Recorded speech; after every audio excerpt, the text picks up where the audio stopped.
શ્રી ગણેશાય નમઃ. મિત્રો, હિન્દુ પંચાંગ મુજબ રક્ષાબંધનનો તહેવાર શ્રાવણ માસની પૂર્ણિમાના દિવસે ઉજવવામાં આવે છે. આ તહેવાર બહેન અને ભાઈ વચ્ચેના પ્રેમનું પ્રતીક માનવામાં આવે છે. આ દિવસે બહેનો જ્યાં સુધી રાખડી ન બાંધે ત્યાં સુધી ઉપવાસ રાખે છે. રાખડી બાંધીને બહેનો તેમના ભાઈના લાંબા આયુષ્ય અને સુખી ભવિષ્યની કામના કરે છે. રક્ષાબંધન દરમિયાન બહેનો તેમના ભાઈને રાખડી બાંધતા પહેલાં ઘણી તૈયારીઓ કરે છે, જેમાં પૂજાની થાળી સૌથી મહત્ત્વ ધરાવે છે. આવો જાણીએ રક્ષાબંધનના દિવસે રાખડીની થાળી કેવી રીતે તૈયાર કરવી. એક નવી પ્લેટ લો અને તેના પર ગંગાજળ છાંટીને તેને શુદ્ધ કરો. રાખડીની થાળીને ફૂલોથી શણગારી લેવી જોઈએ. રાખડી બાંધતા પહેલા ભાઈને લાકડાના સ્ટૂલ પર બેસાડવો જોઈએ અને ભાઈના માથા પર કપડું હોવું જોઈએ. ધાર્મિક માન્યતાઓ અનુસાર રાખડી બાંધતી વખતે ભાઈનું મુખ પૂર્વ તરફ અને બહેનનું મુખ પશ્ચિમ તરફ હોવું જોઈએ. થાળીમાં રોલી અને ભાત હોવું જોઈએ. ભાઈના કપાળ પર તિલક લગાવીને તેને દરેક પ્રકારની પરેશાનીઓમાંથી બચાવવા માટે પ્રાર્થના કરવી જોઈએ. આ પછી માથા પર અક્ષતની જેમ ચોખા લગાવવા જોઈએ. જો કે ધ્યાન રાખો કે ચોખા તૂટવા ન જોઈએ. તિલક પછી અક્ષત કરવું. આ પછી ભાઈના જમણા હાથ પર રાખડી બાંધો. રક્ષાસૂત્ર 3 રંગનું હોવું હંમેશા શુભ માનવામાં આવે છે. સફેદ, લાલ કે પીળો. રક્ષાસૂત્રમાં ચંદન લગાવવું પણ સારું માનવામાં આવે છે. થાળીમાં ઘી અને કપૂરનો દીવો પ્રગટાવો અને ભાઈઓની આરતી કરો. થાળીમાં મીઠાઈઓ હોવી જોઈએ અને રાખડી બાંધ્યા પછી બહેનોએ તેમના ભાઈઓને મીઠાઈ ખવડાવવી જોઈએ. આ પછી ભાઈઓએ તેમની બહેનોને ભેટ આપવી જોઈએ. મિત્રો, હવે આપણે જાણીશું કે ભદ્રકાળમાં રાખડી કેમ ના બાંધવી જોઈએ. કોઈ પણ શુભ કાર્યમાં ભદ્ર યોગનું વિશેષ ધ્યાન રાખવામાં આવે છે, કારણ કે ભદ્રકાળમાં મંગલ ઉત્સવની શરૂઆત કે અંત અશુભ માનવામાં આવે છે. તેથી કોઈ પણ શ્રદ્ધાળુ વ્યક્તિ ભદ્રકાળના અશુભને ધ્યાનમાં રાખીને કોઈ પણ શુભ કાર્ય કરતા નથી. હિન્દુ ધાર્મિક ગ્રંથો અનુસાર ભદ્રકાળમાં રક્ષાબંધન પર રાખડી ન બાંધવાનું કારણ લંકાના શાસક રાવણ સાથે જોડાયેલું છે. એવું કહેવાય છે કે રાવણની બહેને તેને ભદ્રક સમયગાળા દરમિયાન જ રાખડી બાંધી હતી. માત્ર 1 વર્ષ પછી રાવણનો નાશ થયો. તેથી ભદ્રકાળમાં રાખડી બાંધવી અશુભ માનવામાં આવે છે. મિત્રો, હવે આપણે જાણીશું રાખડી ક્યારે ખોલવી જોઈએ. ધાર્મિક માન્યતાઓ અનુસાર રાખડી બાંધ્યા પછી તેને ઓછામાં ઓછો 1 દિવસ સુધી બાંધેલી રાખવી જોઈએ. નહીં, જો કોઈ કારણસર રાખડી છૂટી જાય તો તેને વહેતા પાણીમાં વિસર્જિત કરી લેવી જોઈએ અથવા તેને માટીમાં દાટી પણ શકાય છે. મિત્રો, હવે આપણે સાંભળીશું રક્ષાબંધનની વાર્તાઓ.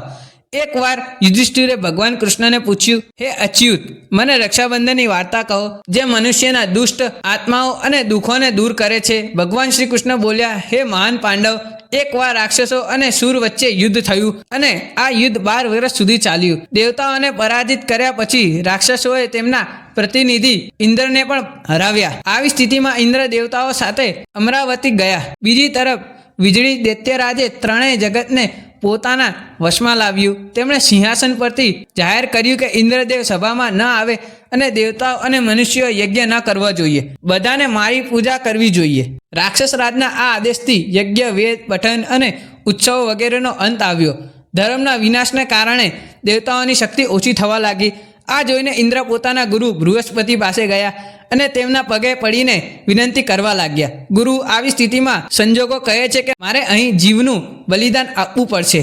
ન તો હું ભાગી શકું છું અને ન યુદ્ધના મેદાનમાં ટકી શકું છું. કૃપા કરીને કોઈ ઉપાય સૂચવો. ઇન્દ્રની વેદના સાંભળીને બૃહસ્પતિએ તેને રક્ષણનો કાયદો ઘડવા કહ્યું. શ્રાવણ પૂર્ણિમાના દિવસે રક્ષા વિધાન કરવામાં આવ્યું હતું.